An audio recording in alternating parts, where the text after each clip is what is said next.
Class 12th exercise 4.13। अब इस question में हमारे पास दो पार्ट हैं। तो ए पार्ट में हमारे पास क्या गिवन है, a circular coil of 30 turns. तो हमारे पास एक सर्कुलर कॉयल है जो 30 टन से बनी हुई है and radius 8 centimetre carrying a current of 6 ampere. तो जो ये हमारी सर्कुलर कॉयल है इसका रेडियस हम लेट स्मॉल आर से डिनोट कर लेते हैं। Radius is equal to 8 centimetre. तो इसे मैं मीटर में कन्वर्ट करूं तो ये मेरे पास आ जाएगा 8 इंटू 10⁻⁻2 मीटर एंड करंट इस वायर में कैरी कर रहा है 6 एम्पियर। तो हम लेट डायरेक्शन ऑफ करंट को हम यहाँ पे एंटी क्लॉकवाइज मान लेते हैं एंड हॉरिजॉन्टल मैग्नेटिक फील्ड दी हुई है जिसकी वैल्यू है 1 Tesla.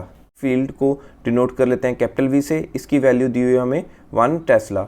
Next, the field lines makes an angle of 60 degree with the normal of the coil. जो नॉर्मल वेक्टर है, जो आप कह सकते हैं एरिया वेक्टर ऑफ कॉयल है, वो 60 डिग्री एंगल बनाएगा with the magnetic field lines. हमें फाइंड क्या करना है, calculate the magnitude of counter torque that must be applied to prevent the coil from turning. अब ये कॉयल पे टॉर्क लग रहा है, मतलब इस पे टर्निंग इफेक्ट लगेगा लाइक दिस। अगर ये कॉयल है तो ये ऐसे टर्न होना चाहेगी। तो हमें एग्जामिनर ने क्या कहा है कि हमें एंटी टॉर्क फाइंड करना है जो इसको ऐसे टर्न ना होने दे, इसे प्रिवेंट करके रखे कि जिस स्टेबल पोजीशन पे है उसी स्टेबल पोजीशन पे रहे। तो हमें क्या फाइंड करने को कह दिया, एंटी टॉर्क। जो हमारा एंटी टॉर्क है वो भी उतना ही होना चाहिए तभी ये स्टेबल पोजीशन पे रह सकेगी। So we know that torque is equal to N into I cross product between A and B. जैसे ही हम क्रॉस प्रोडक्ट को हटाते हैं हमें मालूम है क्या लगता है, साइन थीटा। तो अब देख लेते हैं इस रिलेशन में मुझे किस किस की वैल्यू मालूम है। सो एन नंबर ऑफ टर्न्स 30, ये भी हमें क्वेश्चन में गिवन है। आई वैल्यू ऑफ करंट, ये भी हमें क्वेश्चन में गिवन है 6 ampere. So area of this coil हमें नहीं मालूम। तो हमें मालूम है एरिया का formula for circular geometry pi R square. So pi की वैल्यू 3.14, तो आर की वैल्यू 8 इंटू 10⁻⁻2 मीटर था।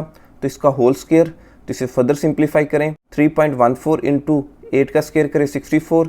इसी तरह 10⁻⁻2 को अगर मैं स्क्वायर करूं तो ये बन जाएगा 10⁻⁻4। इसे फर्दर सिंप्लीफाई करें, 3.14 into 64, it became 200.96 into 10⁻⁻4 metre square. अब 10⁻⁻4 को अगर मैं मल्टीप्लाई कर दूं 200.96 के साथ तो मेरे पास आ जाएगा 0.02 metre square. So this is the value of our area. So area की वैल्यू भी यहाँ पे हम सब्स्टिट्यूट कर दें। मैग्नेटिक फील्ड की वैल्यू 1 टेस्ला हमें क्वेश्चन में गिवन है इंटू साइन 60 डिग्री। कॉस ये कितना एंगल बना रहा है विद मैग्नेटिक फील्ड 60। सो अब इसे फर्दर सिंप्लीफाई करें, 30 इंटू 6 इंटू 0.02, ये मेरे पास कितना आ जाएगा 3.6। और साइन 60 की वैल्यू हमें मालूम है √3/2। सो एक बात आपको याद रखनी है, जो √3 की वैल्यू होती है वो होती है 1.732। तो आप इसे याद रख सकते हैं, आपको काफ़ी हेल्प होगी while solving the numericals. So 3.6 into 1.732 divided by 2, तो ये मेरे पास आ जाएगा 3.117 न्यूटन मीटर। इसे मैं राउंड ऑफ करके लिखूं तो मेरे पास टॉर्क की वैल्यू कितनी आ जाएगी, 3.1 newton metre. So this is our answer.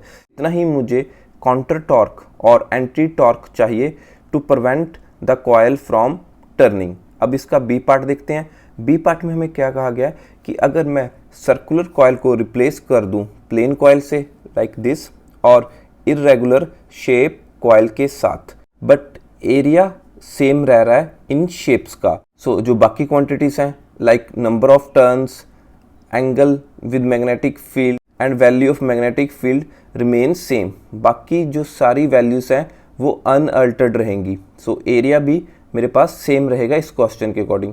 तो हमें पूछा गया है क्या टॉर्क की वैल्यू चेंज होगी या नहीं, हमें उतना ही एंटी टॉर्क या काउंटर टॉर्क अप्लाई करना पड़ेगा या नहीं to prevent it from rotating. मेरे पास क्या आ जाएगा, NIAB साइन थीटा। तो अब देखिए जैसे एग्जामिनर ने कहा है कि जो हमारा A है वो भी सेम रह रहा है और N भी हमारा सेम है, I भी सेम है, B की वैल्यू भी सेम है और थीटा की वैल्यू भी हमारी सेम है।